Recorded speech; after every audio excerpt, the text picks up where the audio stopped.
After KCET result ವಿದ್ಯಾರ್ಥಿಗಳೆಲ್ಲ ಈ ಒಂದು ಕೆಲಸವನ್ನು ತಪ್ಪದೇ ಮಾಡಬೇಕಾಗಿರತ್ತೆ. ಹಾಗಿದ್ರೆ ಬನ್ನಿ ಆ ಒಂದು ಪ್ರೋಸೆಸ್ನ ಬಗ್ಗೆ ಈ ವಿಡಿಯೋದಲ್ಲಿ ನಾನು ನಿಮಗೆ ಮಾಹಿತಿಯನ್ನು ತಿಳಿಸ್ಕೊಡ್ತಿದ್ದೀನಿ. ವಿಡಿಯೋವನ್ನು ಸ್ಟಾರ್ಟ್ ಮಾಡ್ತೀನಿ. ಅದಕ್ಕಿಂತ ಮೊದಲು ನೀವಿನ್ನೂ ನಮ್ಮ ಚಾನಲ್ಗೆ ಸಬ್ಸ್ಕ್ರೈಬ್ ಮಾಡದೇ ಇದ್ದರೆ ಈ ಕೂಡಲೇ ಚಾನಲ್ಗೆ ಸಬ್ಸ್ಕ್ರೈಬ್ ಮಾಡ್ಕೊಳ್ಳಿ ಮತ್ತು ಲೈಕ್ ಮಾಡಿ. ಸೊ ಈಗ ನಾವು ಇನ್ಫಾರ್ಮೇಷನನ್ನು ತಿಳ್ಕೊತಾ ಹೋಗೋಣ. ಹೌದು, ಇದೀಗ KCET ವಿದ್ಯಾರ್ಥಿಗಳ ರಿಸಲ್ಟ್ ಅನೌನ್ಸ್ ಆದ ನಂತರ ಒಂದು ಇಂಪಾರ್ಟೆಂಟ್ ಪ್ರೋಸೆಸ್ ಇರುತ್ತೆ, ಅದು ಕೌನ್ಸ್ಲಿಂಗಲ್ಲಿ ಇರುತ್ತೆ.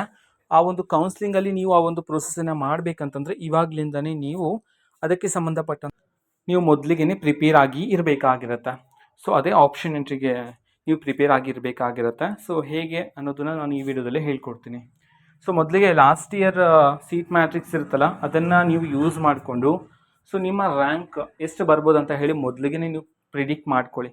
ಓಕೆನಾ? ಇಲ್ಲಾಂತಂದರೆ ಚೆಕ್ ಮಾಡ್ಕೊಳ್ಳಿ, ನಂದೊಂದಿಷ್ಟು ರ್ಯಾಂಕ್ ಬರ್ಬೋದು ಅಂತ ಹೇಳಿ ಮೊದಲಿಗೆ ನೀವು ಗೆಸ್ ಮಾಡಿಕೊಂಡು ನಿಮ್ಮ ಒಂದು ರ್ಯಾಂಕ್ ಆಧಾರದ ಮೇಲೆ ಕಳೆದ ವರ್ಷದ ಸೀಟ್ ಮ್ಯಾಟ್ರಿಕ್ಸಲ್ಲಿ ಸೊ ಎಷ್ಟು ಯಾವ್ಯಾವ ಕಾಲೇಜುಗಳು ಸಿಕ್ಕಿದೆ ನಿಮ್ಮ ಒಂದು ರ್ಯಾಂಕ್ಗೆ, ಓಕೆನಾ, ಒಂದು 5000 ಡಿಫ್ರೆನ್ಸ್ ಇರಲಿ ಪರವಾಗಿಲ್ಲ, ಆ ಕಾಲೇಜಸ್ಗಳನ್ನೆಲ್ಲ ಮೊದಲಿಗೆ ಲಿಸ್ಟ್ ಔಟ್ ಮಾಡ್ಕೊಳ್ಳೇಬೇಕು. ಓಕೆನಾ? ಸೊ ಇದು ತುಂಬ ಇಂಪಾರ್ಟೆಂಟ್ ಆಗಿರ್ತಕ್ಕಂಥ ಪ್ರೋಸೆಸ್ ಆಗಿರುತ್ತೆ. ಆಫ್ಟರ್ ದಟ್ ನಿಮಗೇನೆ ಕಷ್ಟ ಆಗ್ತಕ್ಕಂಥದ್ದು. ಒನ್ಸ್ ಕೌನ್ಸಿಲಿಂಗ್ ಸ್ಟಾರ್ಟ್ ಆದರೆ ಹಲವಾರು ಪ್ರೋಸೆಸ್ಗಳಾದರೆ ಇರುತ್ತೆ ಅದಕ್ಕೆ. ಸೊ ಎಲ್ಲ ವಿದ್ಯಾರ್ಥಿಗಳು ಒನ್ಸ್ KCET ರಿಸಲ್ಟ್ ಅನೌನ್ಸ್ ಆದ ನಂತರ ಸೊ ನಿಮ್ಮ ಒಂದು ರ್ಯಾಂಕ್ಗೆ ಅನುಗುಣವಾಗಿ ಸೊ ಒಂದು ಆಚೀಚೆ ಫಾರ್ ಎಕ್ಸಾಂಪಲ್ ಹೇಳೋದಾದರೆ ಒಂದು 25,000 ಆ ರೀತಿ ಬಂದಿದ್ರೆ ಒಂದು 23,000 ಟು ಒಂದು 30,000 ಆ ಒಂದು ರೇಂಜಲ್ಲಿರ್ತಕ್ಕಂತಹ ಕಾಲೇಜಸ್ಗಳು ಲಾಸ್ಟ್ ಇಯರಲ್ಲಿ ಯಾರಿಗೆ ಅಲಾಟ್ ಆಗಿತ್ತಲ್ವ, ಸೊ ಆ ರ್ಯಾಂಕ್ ಆಧಾರದ ಮೇಲೆ ಆ ಕಾಲೇಜ್ ಲಿಸ್ಟ್ ಔಟ್ ಮಾಡ್ಕೊಳ್ಳಿ. ಅದರಲ್ಲಿ ನಿಮ್ಗೆ ಯಾವ ಕಾಲೇಜ್ ಇರುತ್ತೋ ಅದನ್ನ ಮೊದಲಿಗೆ ಹಾಕ್ಕೊಳ್ಳಿ. ಸೊ ಅದನ್ನು ನಿಮಗೆ ಕೌನ್ಸ್ಲಿಂಗ್ ಟೈಮಲ್ಲಿ ಹೇಳ್ತೀನಿ. ಅಟ್ ಪ್ರೆಸೆಂಟ್ ನೀವು ಲಿಸ್ಟನ್ನು ರೆಡಿ ಮಾಡ್ಕೊಳ್ಳಿ.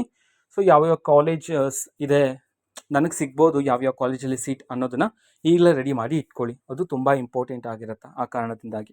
ಓಕೆನಾ? ಸೊ ಇದು ಇವತ್ತಿನ ಒಂದು ವಿಡಿಯೋ ಇದೆ. ಈ ರೀತಿ ಇನ್ನು ಹಲವಾರು ಯೋಜನೆಗಳಿಗೆ ಸಂಬಂಧಪಟ್ಟಂತೆ ಮಾಹಿತಿ ಬಂದ ನಂತರ ಆದಷ್ಟು ಬೇಗ ನಾನು ನಿಮಗೆ ಇನ್ಫಾರ್ಮೇಷನನ್ನು ತಿಳಿಸ್ತೇನೆ.